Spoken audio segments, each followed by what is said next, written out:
नमस्कार, स्वराज एक्सप्रेस देख रहे हैं आप और मैं हूं आपके साथ दिशा। अब हड़ताल के बाद सीधे खबरों का रुख करेंगे। बुलेटिन की शुरुआत करेंगे बड़ी खबर के साथ। बता दें, मध्य प्रदेश के सीएम डॉक्टर मोहन यादव उज्जैन में इन्वेस्टर मीट समापन कार्यक्रम में शामिल हुए। इस मौके पर कार्यक्रम में केंद्रीय मंत्री अर्जुन मेघवाल समेत कई उद्योगपति मौजूद रहे। इसके साथ ही दूसरे दिन का सत्र का समापन हो गया।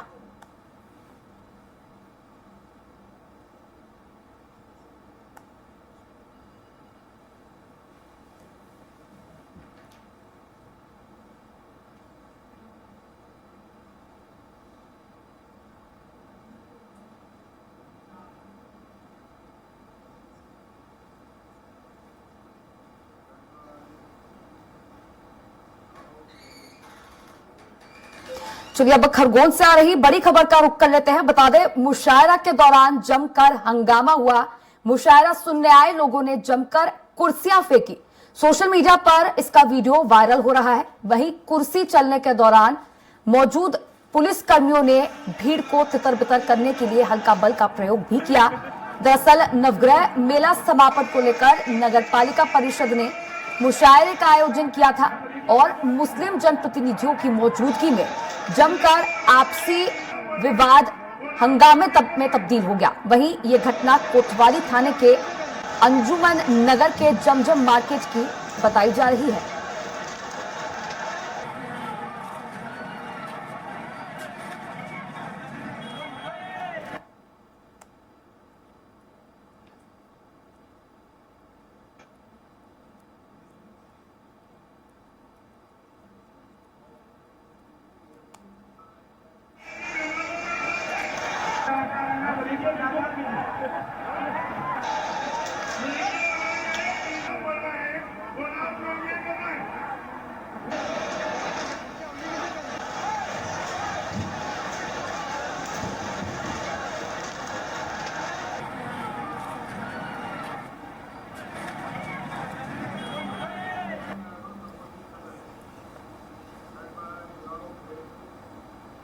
चलिए अब उज्जैन से रुख कर लेते हैं मुख्यमंत्री डॉक्टर मोहन यादव का। हो रहा के नहीं हो रहा आराम से।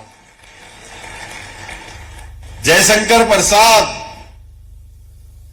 से पूछा गया कि आप ये रसिया से तेल खरीद रहे हो और अमेरिका से बात कर रहे हो, ये कैसे संभव है?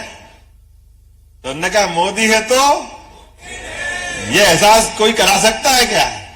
ये मैजिक जो चल रहा है। अब आप उस पे बोले ही नहीं है।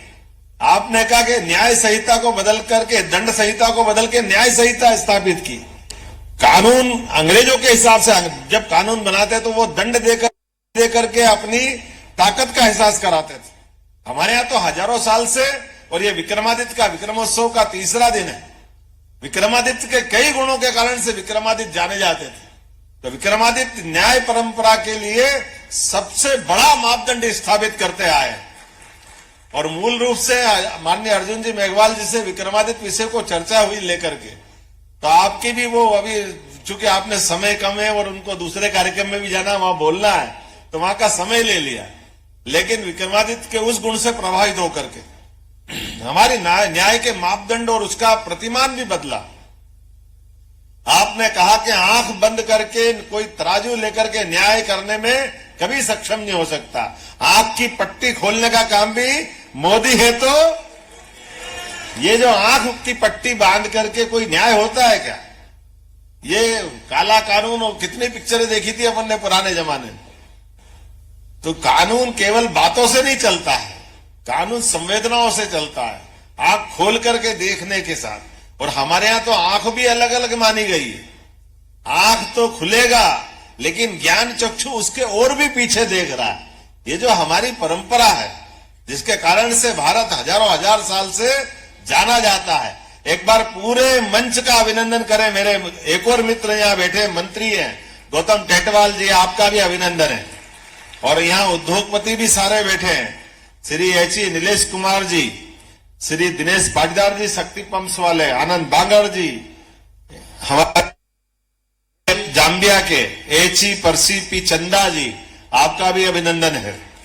हमारे निश्चल त्रिवेदी जी, अजीत कुमार जी, आलोक बिड़ला जी, जितेंद्र अग्रवाल जी, आशीष कंकारिया जी, पी अहलूवालिया जी, हमारे वरिष्ठ अधिकारी मोहम्मद सुलेमान साहब, राघवेंद्र जी, पी नरहरि जी, चंद्रमौली शुक्ला जी, इस अवसर पर मौजूद हमारे वरिष्ठ विधायकगण, कई सारे अलग अलग दायित्ववान पदाधिकारीगण, आमंत्रित अतिथिगण, आप सबका एक साथ कितने अलग अलग प्रकार से संयोग से ये हमारी 2 दिन के इन्वेस्टर्स समिट का एक तरह से समापन का हम तरफ पहुंच गए हैं, लेकिन समापन भी एक नई भविष्य की संभावना लेके चले हैं। जो आपने बहुत अच्छे ढंग से डिफाइन किया, आपने कहा भाप का एक समय मान लो, बिजली के आवंटन का दूसरा समय मान लो, तीसरा आपने कंप्यूटर से जोड़ा, चौथा आपने वर्तमान के एआई के जुड़ी हुई व्यवस्थाओं से जोड़ा। लेकिन ये हमारे जो उद्योगपति या इन्वेस्टर्स हैं, इनके लिए हमने हवाई का भी एक मार्ग खोला है। हवाई का मार्ग खोल करके भविष्य में अपने देश में तो इन्वेस्टमेंट करे ही करें, यहां से अंतरिक्ष तक का पूरा गगनयान के माध्यम से कहां तक जाना चाहिए। और ये जो सुविधाओं को देकर के बात हुई है, आज हमने कहा कि इसीलिए किसी भी मनुष्य की अगर प्राण बचाए, उसके कष्ट में हाथ बढ़ा दे तो सरकार, नहीं तो काहे की सरकार। मैं जानता हूं विक्रमादित्य का एक गुण यह भी था कि उनके सामने ऐसे कई मौके आए, बहुत सारी कथाएं चलती हैं, लेकिन व्यक्ति के लिए अपने प्राण को हथेली में रख करके सहजता के साथ उसके साथ सामने पहुंच जाए। इसकी एक छोटी सी कहानी कहकर के मेरे अपनी बात को यहां समाप्त करूंगा। विक्रमादित्य और राजा भोज दोनों के किस्से ऐसे मानते कि विक्रमादित्य ने जो जीवन में किया है, बाद के काल में हर राजा विक्रमादित्य बनना चाहता था कि मैं विक्रमादित्य के समान, जिसने पुरुषार्थ, पराक्रम और अपनी कुछ उपलब्धि हासिल की, वो अपने आप को विक्रम के समकक्ष मानता है। तो अपने हमने सबने पाठ्यक्रम में पढ़ा है, राजा भोज ने बहुत सारे प्रकार से अपने जीवन में बड़ी बड़ी उपलब्धि हासिल की। 10 प्रकार के उनके गुण थे। उनकी पुस्तकें आज भी भोजपत्र में उनके लिखे गए सभी संदर्भ ग्रंथ सहित उपलब्ध है। तो विक्रमादित्य के उस सिंहासन से जोड़ करके वो कहानी मानी जाती है कि विक्रमादित्य के सिंहासन पे बैठने जब राजा भोज जाते हैं तो 19वीं पुतली उनका कहती कि आप विक्रमादित्य के समान इस सिंहासन पे बैठना चाहते हैं तो आप बहादुर हैं, आप अपने युद्ध कौशल में दक्ष हैं, शस्त्रों शास्त्र का ज्ञान है, लेकिन बताओ विक्रमादित्य की तरह आप आमने सामने सेनाएं खड़ी होगी और सामने आमने की सेना में आपको युद्ध जीतना है, किसी कारण से युद्ध हारना नहीं, क्योंकि हारना विक्रमादित्य जानता नहीं। तो आप किस जगह पे खड़े होकर के युद्ध करोगे कि आप युद्ध जीतो और आप अपने उस युद्ध के जीत का आनंद भी लो। विक्रमादित्य के उस तरीके से सोचने में राजा भोज ने कहा कि मैं आपकी बात समझता हूं कि अगर आमने सामने की सेना खड़ी है और सेना भी बड़ी संख्या में है और युद्ध मुझे जीतना है, तो मैं कहां, उन्होंने कहा आप कहां खड़े होकर के युद्ध का नियंत्रण करोगे, संचालन करोगे। तो पुतली से राजा भोज सोच समझ के जवाब देते कि देखो भाई, मैं युद्ध में जाऊंगा तो युद्ध जीतने का आनंद भी लेना है, और ये जो हथियार होते हैं ये सैनिक और राजा में फर्क नहीं करते। तो स्वाभाविक रूप से मुझे वहां खड़ा होना पड़ेगा कि युद्ध में मेरे सैनिक मुझे ठीक से देख भी सके ताकि उनका हौसला बना रहे, और दूसरा कि युद्ध मुझे जीतना है तो मैं ऐसी स्थिति में भी जाऊंगा कि जब मैं किसी भी स्थिति में दुश्मन के किसी हथियार का मेरे पे कोई असर नहीं होना चाहिए। ऐसी स्वाभाविक रूप से डिस्टेंस भी रखूंगा और फिर युद्ध का संचालन करूंगा। उन्होंने कहा हो गया काम खत्म। लेकिन क्यों बोला, आप विक्रमादित्य का स्थान नहीं ले सकते। तो उन्होंने कहा वही, कोई बात नहीं, आपकी बात मान लेता हूं, पर ये बताओ कि मेरे और विक्रमादित्य में क्या अंतर है? क्या विक्रमादित्य इतना बुद्धिमान नहीं है कि वो ये सारी बातों का विचार करे? बोले नहीं, विक्रमादित्य वो बुद्धिमान तो है जितना आप बता रहे हो, लेकिन आपसे भी आगे वाले हैं। तो आगे वाले कैसे हैं? बोले फर्क इतना ही है, विक्रमादित्य ने कहा कि जन्म के बाद मौत कितनी बार आती है? मौत एक ही बार आती है।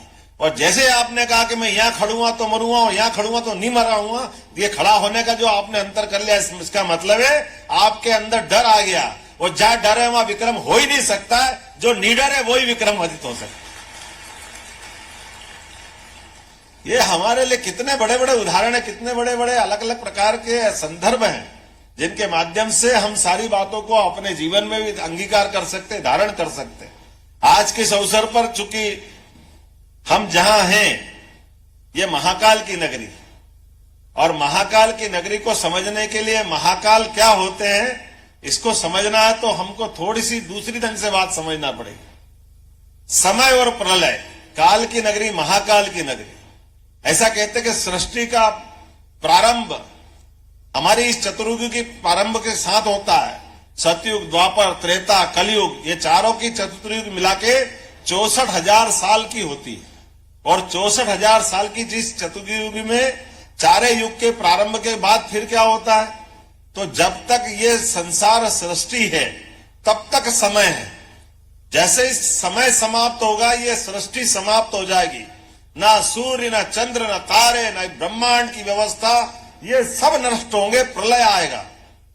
उस प्रलय में ऐसा कहते हैं कि जब प्रलय आता है तो सृष्टि के निर्माता कौन है? ब्रह्मा जी। और ऐसा माना जाता कि ब्रह्मा जी उस समय सोते हैं, तो फिर जागता कौन है? जागते केवल महाकाल है, जो इंतजार करते हैं इस बात का कि मुझे फिर ब्रह्मा को जगाना है, फिर मुझे ब्रह्मा को खड़ा करना है, फिर नई सृष्टि बनाना है। तो ये जो आपके माध्यम से उद्योगों की जो श्रृंखला चलती है, कमोबेश उस ब्रह्मा जी के द्वारा किए गए काम की एक लघु रूप में आपको लाती है, जो इस संचार को चलायमान व्यवस्था बनाए रखने के लिए वित्तीय प्रबंधन के आधार पर हरेक के जीवन में खुशहाली आए, हर भूखे को अन्न मिले, हरेक के जीवन में कहीं न कहीं संसार में आपस की मनुष्यता स्थापित हो। इसीलिए उद्योग निवेश को सरकारें प्रोत्साहित करती है। मेरी अपनी ओर से इस अच्छे आयोजन की बधाई, बहुत बहुत धन्यवाद। बहुत बहुत धन्यवाद माननीय मुख्यमंत्री जी, एक नए भविष्य, एक उज्जवल भविष्य के लिए सभी को यहाँ पर प्रोत्साहित करने का। और इस कार्यक्रम की समाप्ति पर अब मैं आमंत्रित करती हूँ श्री राजेश राठौड़ जी को, ईडी MPIDC उज्जैन।